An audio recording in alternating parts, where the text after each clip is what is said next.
नमस्कार। शब्द विन्यास 666 पर आप सभी का एक बार पुनः स्वागत है। हमेशा की तरह आज भी हम एक नई कहानी के साथ आपके समक्ष उपस्थित हुए हैं। हमारी आज की रचनाकार हैं वरिष्ठ हिंदी लेखिका मृदुला गर्ग जी। मृदुला जी की 1974 में लिखी कहानी अगर यूं होता का आज हम अनुश्रवण करेंगे। कहानी में ऑक्सफोर्ड एजुकेटेड ब्रिटिश नागरिक और एक भारतीय स्त्री के प्रबल आकर्षण को रेखांकित किया गया है। दोनों ही विवाहित होने के बावजूद भी अपने प्रबल आकर्षण को स्वीकार भी करते हैं और ये महसूस भी करते हैं कि अपने अपने जीवन साथियों से लव मैरिज करने के बावजूद यह प्रेम उन्हें पहली बार किए गए प्रेम का एहसास कराता है। तो कहानी सुनना प्रारंभ करें कि अगर यूं होता। तुम 10 साल पहले कहाँ थी? जिम ने कॉफी में चम्मच चलाते चलाते पूछा। 1960 में दिल्ली, बीए में पढ़ रही थी। क्यों? मधुर ने प्याला नीचे रखकर उत्तर दिया और उसकी ओर देखने लगी। 1960 में मैं पहले पहल हिंदुस्तान आया, दिल्ली भी गया था। तो तुम मुझे तब मिली होती तो हमारा विवाह हो गया होता। क्या बेकार बात करते हो? बेकार बिल्कुल नहीं, सच कहता हूँ। 8-10 साल पहले तुम मुझे मिलती तो दुनिया की कोई ताकत हमें अलग नहीं कर सकती थी। क्या रद्दी कहानीकारों की तरह बोलते हो?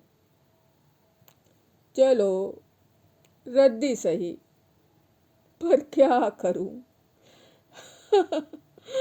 इस वक्त मेरी भावनाएं कहानी की तरह हो रही हैं। वह हंस पड़ा। तुमने रविंद्रनाथ ठाकुर की वह कविता पढ़ी है, फेयरवेल माय फ्रेंड? मधुर ने शायद बात बदलने के ख्याल से कहा। फेयरवेल माय फ्रेंड, जिम ने कुछ सोचकर कहा। बांग्ला में शेषेर कविता नाम है ना इसका? हाँ। पढ़ी है, बांग्ला में। बांग्ला में? तुम क्या बांग्ला जानते हो? मधुर ने आश्चर्य के साथ कहा। अब तक उनकी बातचीत अंग्रेजी में हो रही थी। खूब अच्छी तरह। 10 साल से बंगाल में जो रह रहा हूँ। मुझे सुनाओगे? मैंने अंग्रेजी अनुवाद ही पढ़ा है। कुछ सोचकर वह अपनी बात पर हंस पड़ी। कितनी मजेदार बात है। तुमने अंग्रेज होकर बांग्ला में पढ़ी है, मैंने अंग्रेजी में। हिंदी के अलावा अपने देश की कोई भाषा सीखी ही नहीं। चमत्कार! अंग्रेज से शादी करने पर तुम्हारे घर वाले नाराज नहीं होते?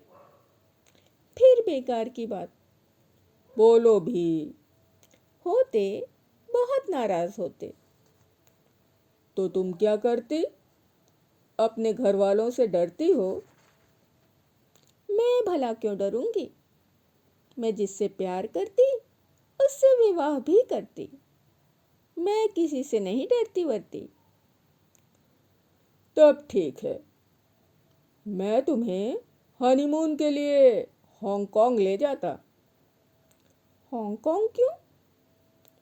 बढ़िया जगह है, गई हो कभी? नहीं। 1 महीना वहाँ रहते, छुट्टी मनाते, फिर कुछ काम धाम करना पड़ता। तुम्हारा घर कहाँ है? माँ बाप कनाडा में रहते हैं आजकल। पहले इंग्लैंड में थे।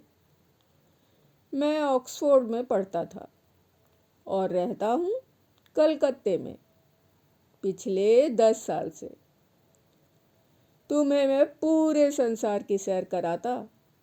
मुझे घुमक्कड़पन की सनक है। तुम्हें पसंद है ना? हाँ। कहाँ कहाँ जाना चाहती हो?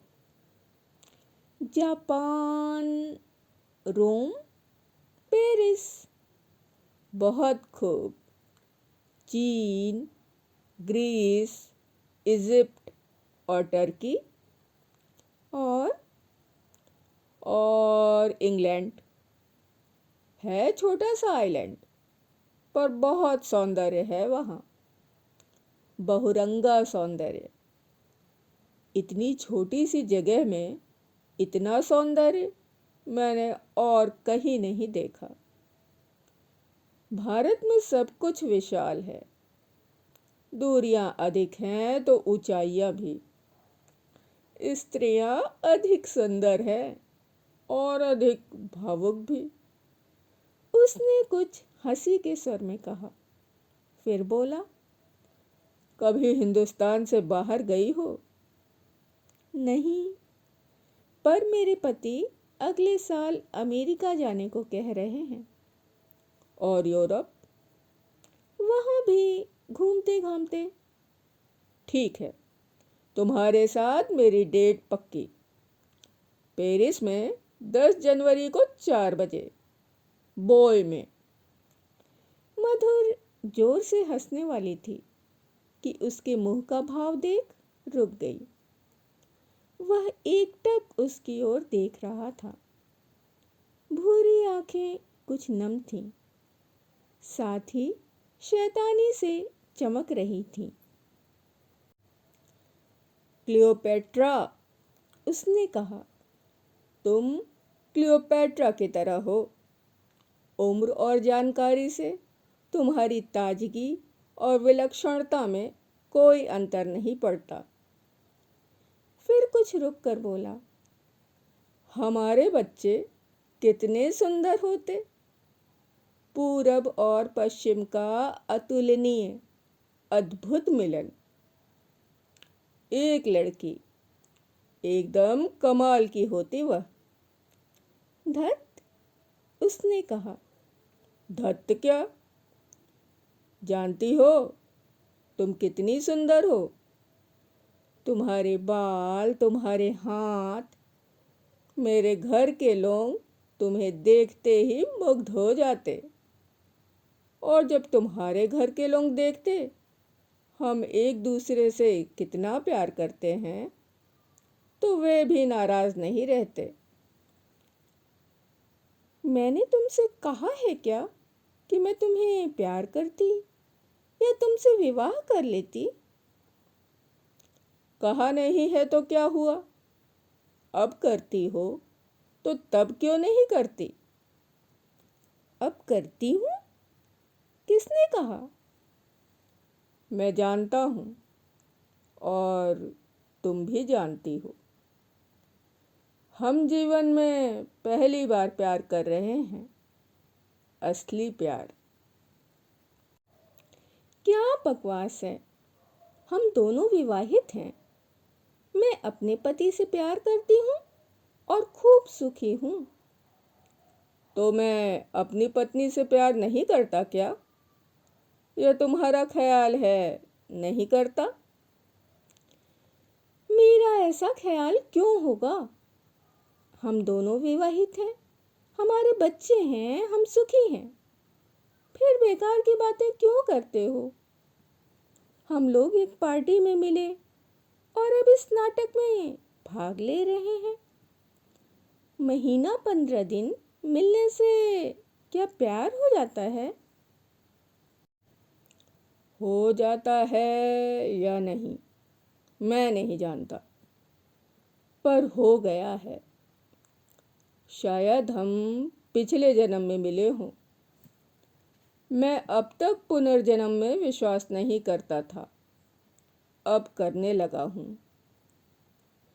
अजीब चीज है जीवन भी। पहले तुम मुझे मिली होती तो मुझसे बच नहीं सकती थी। सच कहो, पहले कभी तुमने इतना प्यार किया है? क्यों नहीं किया? मेरी अरेंज्ड मैरिज नहीं थी। तो मेरी कौन सी थी? पर पहले हम मिले जो नहीं थे। जब मिले नहीं थे तो ख्याली पुलाव पकाने से फायदा? जो हुआ नहीं, जिसका कुछ अस्तित्व नहीं, जो हो नहीं सकता, उसे लेकर वाद विवाद से लाभ? लाभ तो नहीं है। तब बंद करो। ऐसी बातें सुनने से लगता है मैं अपने पति के साथ विश्वासघात कर रही हूँ। अब कौन रद्दी कहानीकार की तरह बोल रहा है? खैर, ठीक है, हमें वापस जाना है अपने अपने घर, अपने अपने परिवारों के पास। चलो, कॉफ़ी ख़त्म करो, मेकअप के लिए अंदर चले। जिम मनोयोग से कॉफी पीने लगा। कुछ देर मौन बना रहा। फिर मधुर ने कहा, तुमने कुछ कहा? नहीं, भीतर चलो। चलो, मधुर ने सुस्ती से कहा और उठने लगी। जिम ने हाथ आगे बढ़ा दिया। उसका हाथ थामकर उसे उठाने लगा। सहसा उसने कहा, वाकई हमें मिलना जुलना बंद कर देना चाहिए। अगर मिलते रहे तो एक दिन मैं तुम्हें प्यार कर बैठूंगा और तुम भी जानोगी प्यार किसे कहते हैं। वह हम दोनों के जीवन का अपूर्व क्षण होगा। नहीं, मधुर ने कहा और हाथ छुड़ाकर जल्दी से उठ खड़ी हुई। उसका रोम रोम सिहर उठा था।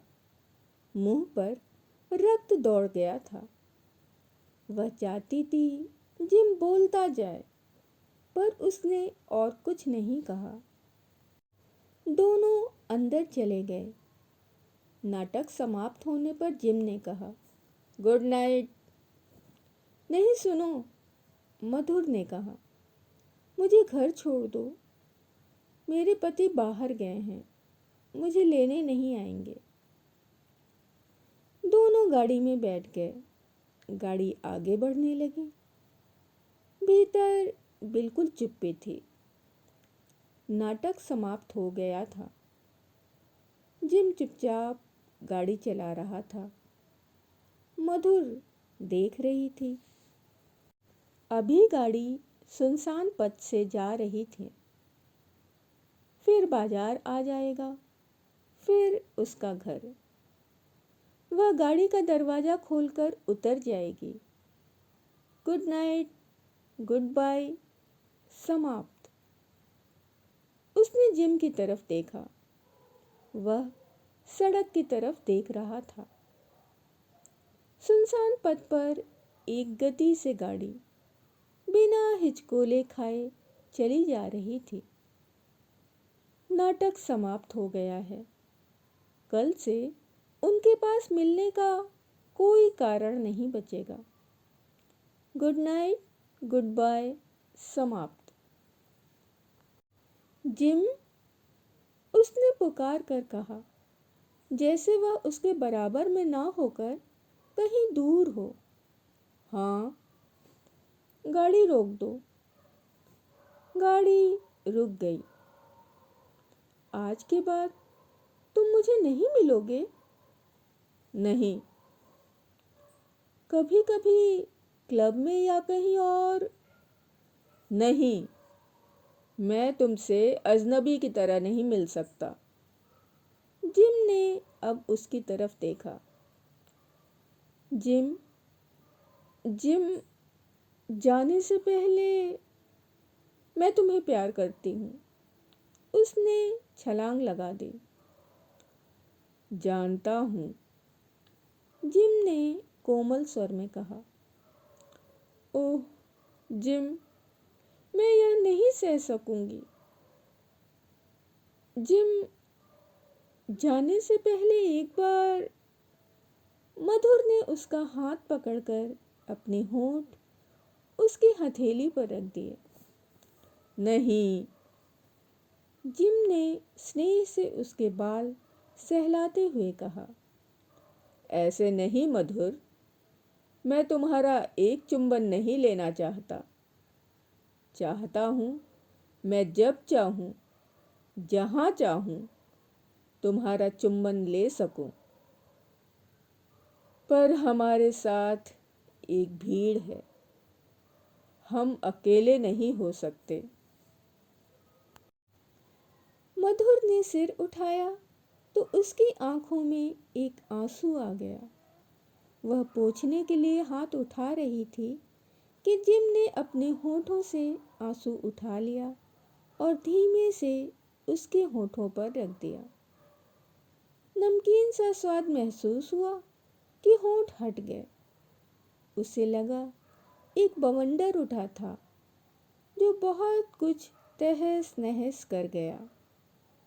बस एक फूल फुनगी पर आधा लटका रह गया था, जो तूफान के चले जाने पर उसके होठों पर आ गिरा। आश्चर्य, उसे अनिश्चित सा ख्याल आया। यह तो प्रथम चुंबन के समान है। उसने आंखें बंद कर ली। गाड़ी फिर चल दी। बत्तियों की जगमगाहट से चौंक कर उसने आंखें खोली। वे बाजार से गुजर रहे थे। गाड़ी रोक दो, उसने धीमे स्वर में कहा। बेबी के लिए खांसी की दवा लेनी है। अभी आपने सुना मृदुला गर्ग जी की कहानी अगर यूं होता। कहानी आपको कैसी लगी? अपने सुझाव और विचार कमेंट्स के जरिए हमारे तक आने दें। पसंद आने पर लाइक करें, मित्रों और परिवारजनों में शेयर करें। नए सदस्य चैनल को सब्सक्राइब कर लें और बेल आइकन को दबाना बिल्कुल भी ना भूलें। अभी के लिए विदा। धन्यवाद।